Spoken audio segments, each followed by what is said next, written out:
etanercept e lefluonomida, que custam juntos nas farmácias convencionais aproximadamente R$5.000. Vicente e Poderosa, esse é o relato de Auxiliadora Lima de Souza, de 52 anos, que há 2 anos perdeu a mama esquerda por conta de um câncer de mama, mas na mesma cirurgia fez a reconstrução mamária. O procedimento na Fundação do Centro de Controle de Oncologia do Estado do Amazonas, Fundação SECOM, unidade vinculada à Secretaria de Estado de Saúde, Suzan, beneficiou 30 mulheres entre janeiro e agosto de 2019. A reconstrução mamária é uma cirurgia plástica reparadora feita após a retirada total ou parcial da mama. A Lei 12.802/2013 garante à paciente o direito de realizar o procedimento por meio do Sistema Único de Saúde SUS durante o mesmo procedimento de retirada do tumor, se houver condições médicas e clínicas. Foi o que aconteceu com a auxiliadora, que descobriu um nódulo no seio esquerdo fazendo o autoexame. Depois da biópsia, que constatou ser um câncer de mama, ela fez mastectomia, que retirou sua mama esquerda em 2017. Na mesma cirurgia, a auxiliadora fez a reconstrução mamária na Fundação SECOM. A mulher é vaidosa e pensa: vou ficar sem meu seio. Já fiz tudo para a reconstrução e foi ótimo, conta ela. 6:10 em Manaus. O reitor da Universidade do Estado do Amazonas, o EAC, Reinaldo Costa, participará amanhã, domingo, a partir do meio-dia, da abertura dos portões das provas do vestibular 2019, acesso 2020 da UEA. A abertura oficial ocorrerá na Escola Superior de Ciências da Saúde, na Avenida Carvalho Léo 1777, em Cachoeirinha. Na terça-feira, dia 29, a partir do meio-dia, o reitor participará da abertura dos portões das provas do Sistema de Ingresso Seriado SIS, na Escola Superior de Tecnologia, localizada na Avenida Darcy Vargas, número 1200, no bairro do Parque 10. As provas do vestibular ocorrem nos dias 27, conhecimentos gerais, 28, conhecimentos específicos e redação no mês de outubro, com início às 13 horas e fechamento dos portões às 12h50 no horário de Manaus. As provas do SIS ocorrerão no dia 29 de outubro, com início às 13 horas e fechamento dos portões às 12h50 também pelo horário de Manaus. Ao todo serão oferecidos 37 cursos e 3.379 vagas, incluindo 195 para alunos indígenas e 307 para pessoas com deficiência. Para o vestibular são oferecidas 1.727 vagas, sendo 1.130 vagas para a capital e 597 vagas para o interior. O SIS dispõe de 1.150 vagas, sendo que 752 vagas para a capital e 398 para o interior. Polícia. Antes do noticiário policial, Edson, vamos interagir com os nossos ouvintes, mandando um abraço apertado e os parabéns para a dona Dudu, lá em Parintins, a dona Raimunda Sampaio. Raimunda Sampaio aniversariou no último dia 5, mas a comemoração está acontecendo somente hoje, porque está toda a família lá, inclusive o professor Ricardo, que é compadre nosso, a família toda reunida lá, o Sampaio, toda a rapaziada lá em Parintins. Hoje, portanto, o Corocorô é feriado municipal lá no Corocorô, lá em Parintins, pelo aniversário da dona Dudu, a dona Duzinha, que é a dona Raimunda Sampaio, mãe do professor Ricardo. Abraço apertado, parabéns, muita felicidade. Nosso bom dia também para o Raimundo Sapateiro, lá no São Raimundo, para o Laurindo do Salvador, para o Mário Jofre. Aliás, falar em Mário Jofre, o Mário Jofre é primo do Ricardo, também lá no Corocorô, o nosso bom dia. Bom dia para o Mota, para a dona Magnólia, lá no Petrópolis, toda a rapaziada que está ligada no Jornal da Manhã, pelo rádio ou pelo aplicativo Mano, como tem agora que nós vamos entrar no noticiário policial. E tem um ouvinte assistente, porque está assistindo também no aplicativo Mano, Edson, e ele disse que aconteceu agora há pouco um assassinato ao lado do cemitério de Santa Helena, no bairro de Santo Antônio. Vamos ao noticiário policial, portanto. Um acidente de trânsito na manhã desta sexta-feira deixou 2 homens feridos na BR-319, próxima à entrada da Superintendência da Dona Franca de Manaus, a Suframa, no Distrito Industrial 1, Zona Sul da capital. O motorista de um dos veículos foi autuado em flagrante, pois estava dirigindo embriagado, segundo constatou o teste de bafômetro. O acidente ocorreu por volta das 5h30 nas proximidades de um cruzamento perto da Suframa. Segundo a Polícia Militar, o condutor do veículo de modelo Hilux trafegava a via em alta velocidade quando colidiu na traseira de um carro Doblô. Com o forte impacto, o passageiro que que estava na Hilux e o condutor da Doblô ficaram feridos. Uma equipe do Serviço de Atendimento Móvel de Urgência SAMU esteve no local e prestou atendimento às duas vítimas. Eles foram liberados. Um homem de 19 anos foi assassinado a facadas na manhã de ontem após sair de um bar no Conjunto Mutirão, bairro do Novo Aleixo, zona norte de Manaus. Segundo a Polícia Militar, 3 pessoas foram vistas por moradores correndo atrás da vítima. A delegacia especializada em homicídio e sequestro está investigando este caso. O crime ocorreu por volta das 8 horas na rua Ibicaré. De acordo com a polícia, o jovem havia passado a madrugada no bar na companhia de outras pessoas. A vítima morava no mesmo bairro. Ao sair do local, o jovem foi morto com 13 facadas, segundo informações do Departamento de Polícia Técnica Científica. A primeira vara do Tribunal do Júri da Comarca de Manaus dará início na próxima terça-feira, 29, em Manaus, ao julgamento de Gustavo de Castro Sotero, que é réu no processo de número 0641996 45.2017.8.04001, acusado de homicídio contra Wilson Justo Filho em crime que ocorreu no dia 27 de novembro de 2017 em uma casa de show localizada na zona oeste de Manaus. No mesmo processo, o mesmo réu é acusado de tentativa de homicídio contra Fabiola Rodrigues Pinto de Oliveira, esposa de Wilson, Maurício Carvalho Rocha e Yuri José Paiva Dácio de Souza. A sessão de julgamento será realizada no plenário principal do Fórum Ministro Enoque Reis e será presidida pelo juiz de direito Celso Souza de Paula, titular da primeira vara do Tribunal do Júri da Comarca de Manaus. O mesmo júri contará com a participação do promotor de justiça Jorge Pestana, representando o Ministério Público do Estado do Amazonas. Na sessão do Tribunal do Júri, 14 testemunhas de defesa e acusação serão ouvidas, além de 3 vítimas. Para o júri também foram convocados 2 peritos. No júri, durante o período destinado ao debate, será disponibilizado o tempo de 1h30 para a acusação e o mesmo tempo para a defesa. Em caso de réplica ou de tréplica, o magistrado presidente da sessão concederá mais 1 hora para acusação e defesa. Loteria. E vamos começar pela Lotomania, concurso de número 2016. 20 números acertados, não houve acertador. Estimativa de prêmio para o próximo concurso a ser realizado no dia 29, 4.200.000 reais, de acordo com a Caixa Econômica Federal. 19 números acertados, 8 apostas ganhadoras, prêmio R$31.490, 12 centavos. 19 números acertados, 165 apostas ganhadoras. O prêmio para cada uma delas, R$1.363,20.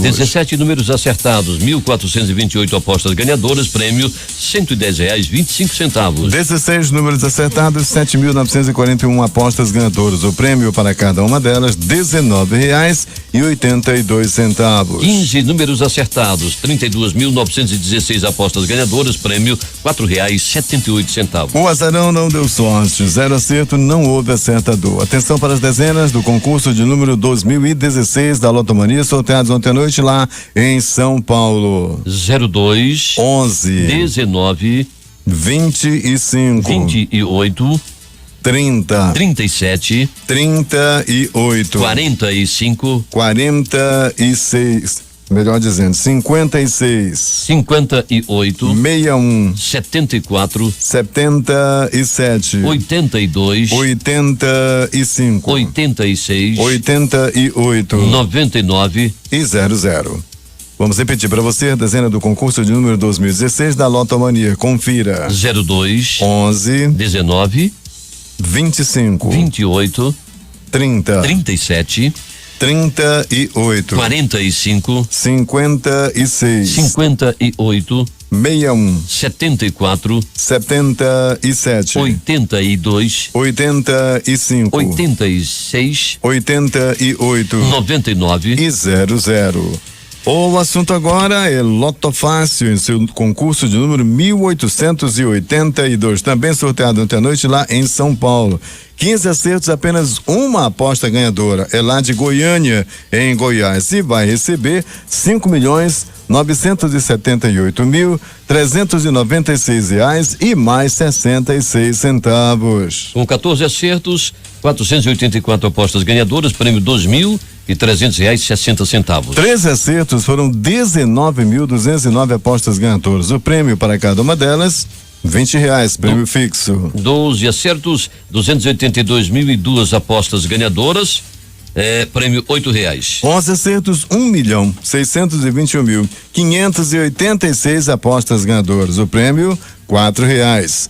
Vamos às dezenas do concurso de número 1882 da Loto Fácil. Anote: 01, 03, 04, 05, 08, 09, 11, 12, 13, 14, 15, 16, 22, 23, 24. Vamos repetir para você conferir as dezenas do concurso de número 1882 da Loto Fácil. Confira: 01, 03, 04, 05, 08, 09, 11, 12, 13, 14, 15, 16, 22, 23, 24. Vamos falar agora de quina, concurso de número 5.106, também sorteado ontem à noite lá em São Paulo. A quina, o prêmio principal, apenas uma aposta ganhadora lá de Nova Iguaçu, no Rio de Janeiro, e vai receber R$655.839,81. A quadra teve 95 apostas ganhadoras, prêmio R$3.747,66. O terno teve 4.958 apostas ganhadoras. O prêmio para cada uma delas, R$107.098. O Duque teve 101.548 apostas ganhadoras, prêmio R$2,89. Atenção para as dezenas da quina em seu concurso de número 5.106. Anote: 42, 64, 65, 66. 72. Repetindo as dezenas do concurso 5.106 da quina. Confira: 42, 64, 65, 66. 72. O concurso 2.202 da Mega Sena pode pagar um prêmio de R$30 milhões para quem acertar as 6 O dezenas. sorteio ocorre às 20 horas no horário de Brasília. Excepcionalmente foram 3 sorteios nesta semana, como parte da Mega Semana da Sorte. Os 2 primeiros ocorreram na terça e na quinta. Os sorteios habitualmente acontecem às quartas e sábados. 6h25 aí, Manaus. Esportes. Começa neste sábado em Brasília a Copa do Mundo da FIFA Sub-17 para seleções masculinas. A equipe brasileira abre a competição em jogo contra o Canadá às 17 horas no estádio do Bezerrão, no Gama, uma das regiões administrativas do Distrito Federal. A Copa Sub-17 tem a participação de 24 seleções. A primeira fase ocorre em 6 grupos de 4 equipes. De cada grupo se classificam automaticamente as 2 equipes que mais pontuaram nos 3 primeiros jogos. 4 seleções que ficarem em terceiro lugar e que tiverem mais pontos conforme o cruzamento de grupos também seguirão para a segunda fase. A fase do Flamengo é ótima. E as receitas do clube só aumentam a cada dia. Após golear o Grêmio e chegar na final da Libertadores, o rubro-negro já garantiu cerca de 24,1 milhões em premiações e a situação fica ainda melhor caso o clube carioca conquiste o bicampeonato da competição, dobrando a premiação. Caso campeão, o Flamengo poderá embolsar um total de R$78 milhões para seus cofres. Isso porque conquistou R$12 milhões ao disputar a primeira fase da competição, 18 milhões por estar nas oitavas de final, quarta de final e semifinal, e agora tem a oportunidade de levar mais R$48 milhões em caso de título. O presidente Jair Bolsonaro deu o uniforme do Flamengo para o presidente da China, Xi Jinping, após a reunião bilateral no Palácio do Povo, em Pequim. Ao entregar o presente, Bolsonaro disse que o Flamengo é o melhor time brasileiro da atualidade. O time carioca é o líder do Campeonato Brasileiro e o único clube do país a seguir na Libertadores da América. Está na fase final do torneio. Bolsonaro brincou que, devido ao bom desempenho, atualmente todos os brasileiros são flamenguistas. Ele afirmou ter certeza de que 1,3 bilhão de chineses também torcerão pelo time no final da Libertadores, no final do mês que vem. 6h27 aí, Manaus. O técnico Tite, na manhã desta sexta-feira, convocou a lista dos 23 convocados, apresentou a lista dos 23 convocados para os últimos amistosos da temporada, contra a Argentina dia 15 de novembro na Arábia Saudita e contra a Coreia do Sul dia 19 lá nos Emirados Árabes. As novidades da lista ficam por conta das ausências de Neymar, machucado, e de todos os jogadores que atuam no Brasil e de novidades de atletas que atuam em seleção olímpica: Emerson, lateral do Betis, Douglas Luiz do Aston Villa, Rodrigo do Real Madrid e Daniel Pusato da Roma. Entre a novidade da convocação estão o lateral direito Emerson, ex-Atlético Mineiro e atualmente no Betis, o volante Douglas Luiz, ex-Vasco e que vem tendo boas atuações no Aston Villa, e o atacante Rodrigo, que começou a conquistar espaço no Real Madrid, além do jovem goleiro Daniel Pusato, revelado pelo Palmeiras e negociado a Roma em 2018. Os goleiros convocados: Alisson do Liverpool, Daniel Pusato da Roma e Ederson do Manchester City. Defensores convocados: Danilo da Juventus, Emerson do Betis, Alexandro da Juventus, Renan Lodge do Atlético de Madrid, Éder Militão do Real Madrid, Felipe do Atlético de Madrid, Marquinhos e Thiago Silva do PSG. Meio-campistas: Arthur do Barcelona, Casemiro do Real Madrid, Fabinho do Liverpool, Paquetá do Milan, Douglas Luiz do Aston Villa e Felipe Coutinho do Bayern de Munique. Atacantes: David Neres do Ajax, Roberto Firmino do Liverpool, Gabriel Jesus do Manchester City, Richarlison do Everton, Rodrigo do Real Madrid e William do Chelsea. E começa neste sábado em Brasília a Copa do Mundo da FIFA Sub-17 para seleções masculinas. A equipe brasileira abre a competição em jogo contra o Canadá às 17 horas no estádio do Bezerrão, no Gama, uma das regiões administrativas do Distrito Federal. A Copa Sub-17 tem a participação de 24 seleções. A primeira fase ocorre em 6 grupos de 4 equipes. De cada grupo se classificam automaticamente as 2 equipes que mais pontuaram nos 3 primeiros jogos. 4 seleções que ficarem em terceiro lugar e que tiverem mais pontos, conforme o cruzamento de grupos, também seguirão para a segunda fase. E na Libertadores Feminina, ontem o Corinthians goleou o América de Cali por 4-0 e garantiu vaga na final da competição. Vamos agora ao placar do jogo de ontem pela Série B do Campeonato Brasileiro, começando por Londrina 0, Oeste 2. Atlético de Goiás 2, América de Minas Gerais também 2. Bragantino 3, Vila Nova de Goiás 0. No futebol internacional, ontem tivemos estes resultados. No Campeonato Alemão, Mainz 3, Colônia 1. No Campeonato Italiano, Hellas Verona 0 e Sassuolo 1. Campeonato Francês, Nantes 0, Mônaco 1. No Campeonato Espanhol, Vila Real 4, Alavés 0. O jogo deste sábado pelo horário de Brasília. Série B. Às 16h30 jogam Brasil de Pelotas e Cuiabá. Mesmo horário, São Bento e Guarani. E ainda Figueirense e Criciúma. Os jogos da Série A neste sábado. O jogo das 17 horas, Corinthians e Santos e Ceará e Vasco. Às 19 horas, Bahia Internacional. Logo depois das 19h30 jogam Fluminense e Chapecoense. E às 21 horas, Cruzeiro e Fortaleza.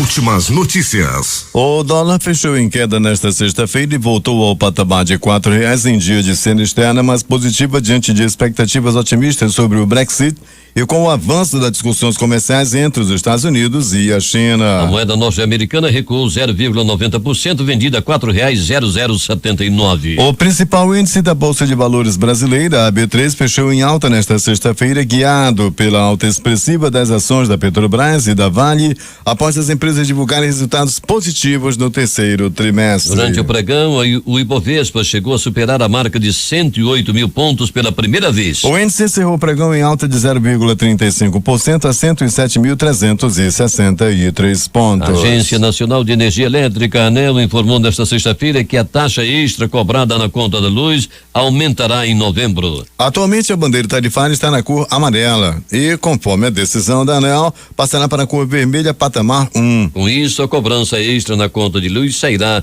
de R$1,50 para R$4,16 a cada 100 kWh consumidos. 6h33 em Manaus. O procurador da República, Deltan Dallagnol, coordenador da Força Tarefa da Operação Lava Jato em Curitiba, afirmou nesta sexta-feira em Santo André, no ABC Paulista, que o fim da prisão em segunda instância, que está sendo julgado pelo plenário do Supremo Tribunal Federal, STF, seria a impunidade do colarinho branco e de corruptos poderosos. Manaus 6h34. Condenado por ser um dos cabeças do esquema do mensalão, o publicitário e empresário Marcos Valério afirmou durante um depoimento ao Ministério Público de São Paulo que o ex-presidente Luiz Inácio Lula da Silva foi um dos mandantes da morte do então prefeito de Santo André, Celso Daniel. O caso aconteceu em 2002 e jamais foi solucionado. De acordo com Valério, ele e o chefe de gabinete de Lula na época, Gilberto Carvalho, compraram o silêncio do empresário Ronan Maria Pinto durante uma reunião um ano após a morte de Celso Daniel. O empresário teria aceitado a proposta, mas não sem antes dizer que não pagaria o pato sozinho pelo crime. Ronan Maria Pinto afirmou com muita clareza, em um modo muito simples que lhe é próprio, que iria apontar o presidente Lula como mandante da morte do prefeito Celso Daniel, contou Valério. 6h35 em Manaus. O índice de preços ao consumidor, o IPC, que mede a inflação na cidade de São Paulo, subiu 0,15% na terceira quadricemana de outubro, acelerando em relação ao acréscimo de 0,10% observado na segunda quadricemana deste mês, segundo dados publicados ontem pela Fundação Instituto de Pesquisas Econômicas, FIPE. Depois de leiloar 26,9 bilhões de dólares das reservas internacionais nos últimos meses, o Banco Central venderá mais 11,3 bilhões de dólares no mercado à vista em novembro. O índice de confiança do comércio subiu 1,2 ponto em outubro, passando a 97,2 pontos para 98,4 pontos, depois de ter registrado queda em setembro de 1,5 ponto. Em médias móveis trimestrais, o índice avançou 1,0 ponto, terceira alta consecutiva, informou a Fundação Getúlio Vargas nesta sexta-feira. Segundo a Fundação Getúlio Vargas, a liberação do FGTS foi um dos pontos que garantiu a recuperação. A melhora foi influenciada pela evolução positiva dos indicadores de situação atual, possivelmente impulsionados pela liberação de recursos do FGTS e pela acomodação das expectativas. Para o final do ano, a expectativa é de manutenção desse cenário positivo de recuperação gradual, com novas rodadas de liberações de recursos e com as recentes melhoras do mercado de trabalho, avaliou em nota o coordenador da sondagem de comércio da Fundação Getúlio Vargas, IBRE, Rodolfo Tobler. 6h36.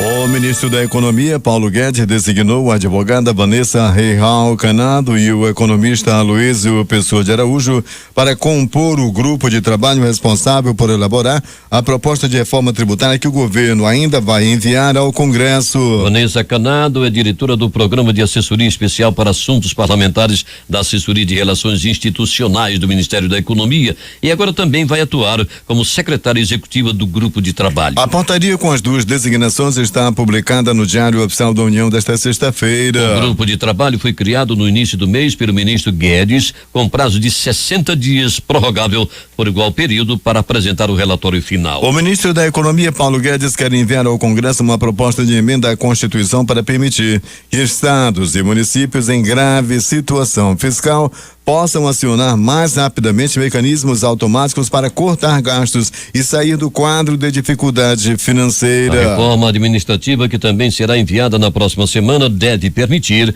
que as medidas propostas no texto para a reformulação das carreiras possam ser adotadas pelos governos regionais. As medidas podem favorecer estados com elevado endividamento e comprometimento da folha de pessoal a acelerarem as medidas de ajustes, como Goiás. Manaus, 6h37.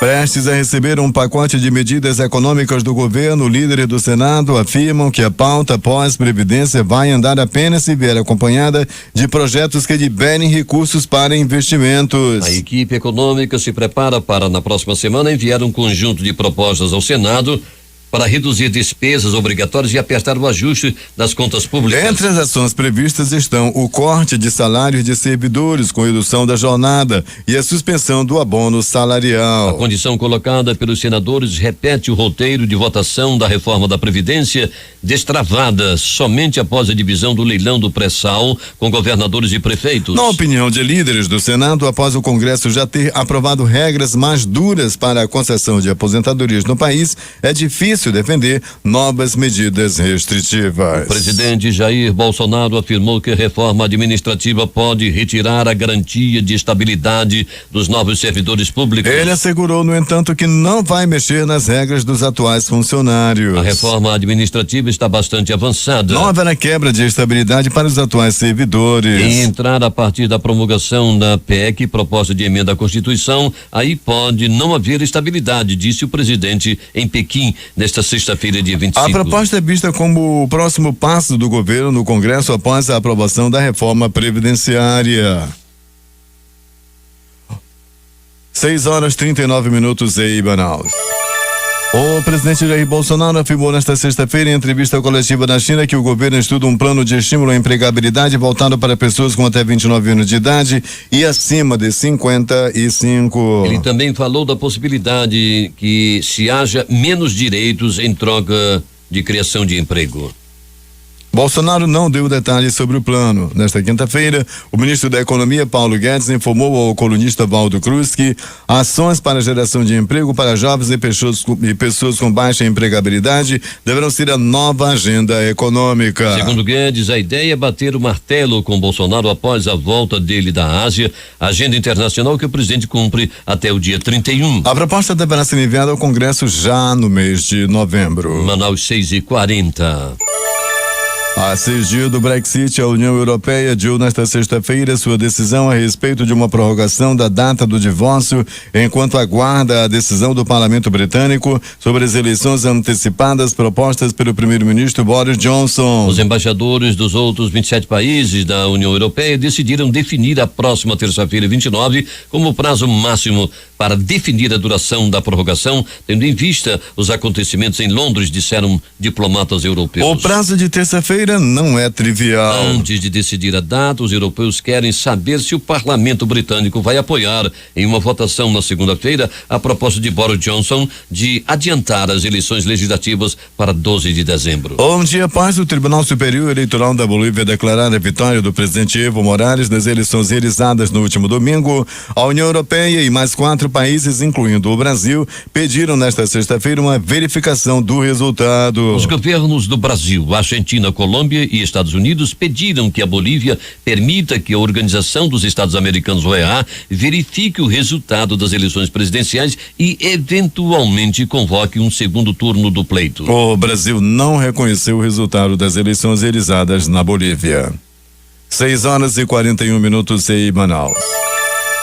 A sede do Congresso do Chile em Valparaíso foi esvaziada nesta sexta-feira devido aos protestos violentos que ocorrem do lado de fora do prédio. As sessões parlamentares estão suspensas. Houve confronto entre manifestantes e forças de segurança e ao menos 2 policiais estão feridos, segundo o jornal El Mercurio. O número de mortos em 2 dias de protestos na região de Oromia, na Etiópia, chegou a 67, disse a agência Reuters nesta sexta-feira o comissário de polícia regional Keith Aleo Tefera. Segundo ele, 62 dos mortos eram manifestantes e 5 eram policiais. A maioria das mortes foi causada por pedradas, enquanto 13 das vítimas tinham ferimentos à bala. Um recruta russo servindo no extremo leste do país disparou contra soldados nesta sexta-feira, deixando 8 mortos e 2 gravemente feridos após ter um colapso nervoso, informou o Ministério da Defesa, segundo reportagem da agência Interfax. O recruta foi detido, acrescentou o Ministério, e os 2 feridos estão sendo tratados em um hospital militar, mas não correm risco de morte.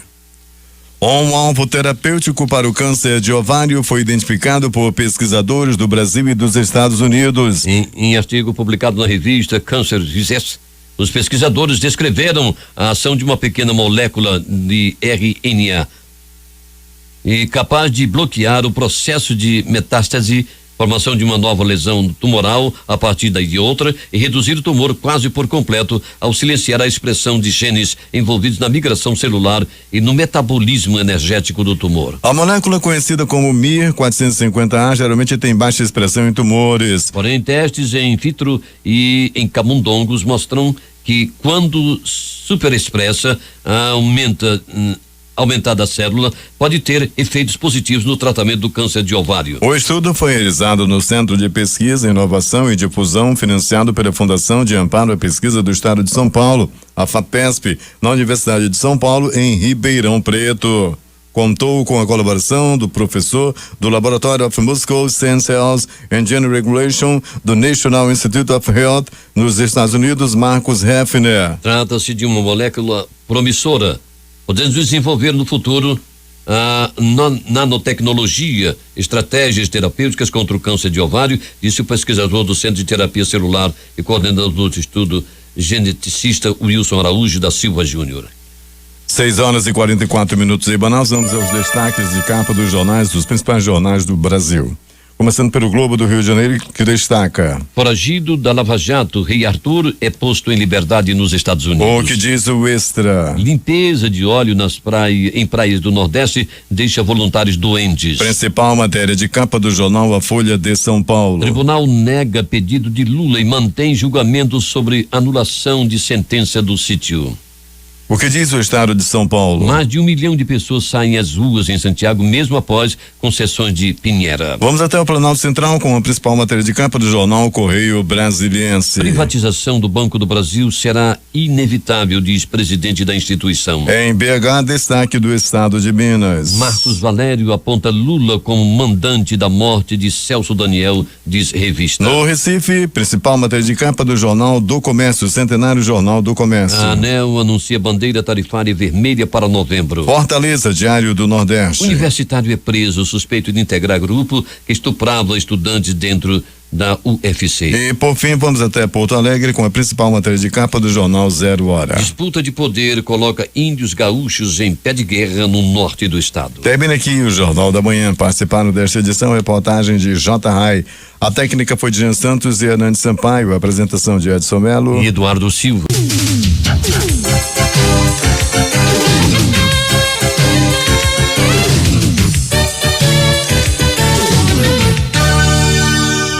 Difusora, o amor do Amazonas está no ar.